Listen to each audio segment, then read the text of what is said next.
સુરત મહાનગરપાલિકાની ચૂંટણીમાં ward number 3માં ભાજપે ભવ્ય જીત નોંધાવી છે। મીતાબેન મકવાણા, કાવ્યા પટેલ, વિશાલ રાઠોડ અને સુરેશભાઈ ધામેલિયાએ વિજય મેળવી પાર્ટીને મજબૂત બનાવી છે।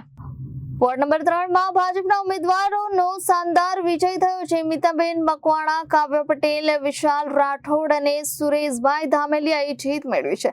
જીત બાદ કાવ્યાબેન પટેલે જણાવ્યું કે વોર્ડ નંબર 3 ક્યારેય આમ આદમી પાર્ટીનો ગઢ ન હતો। તેમણે વધુમાં કહ્યું કે આજે પ્રજાએ સાચો નિર્ણય કર્યો છે અને ભાજપ પર વિશ્વાસ વ્યક્ત કર્યો છે।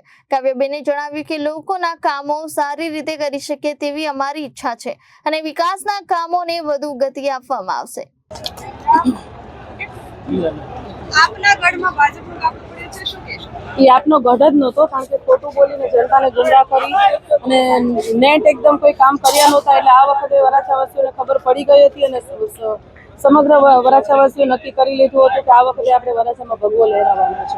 આપનો વિજય થયો છે, લોકોનો પ્રતિસાદ કેવો મળ્યો હતો અને આગળના કામો શું રહેશે? લોકોએ ખૂબ જ સાથ સહકાર અને પ્રેમ આપ્યો છે। ઉત્સાહપૂર્વક અમારા સ્વાગત કર્યા છે હરેક દરવાજે અને જે પણ અત્યારે લોકોના પેન્ડિંગ પ્રશ્નો હશે એમાં પહેલી પ્રાયોરિટી હું આપીશ। Bureau report, Janadesh news, Surat.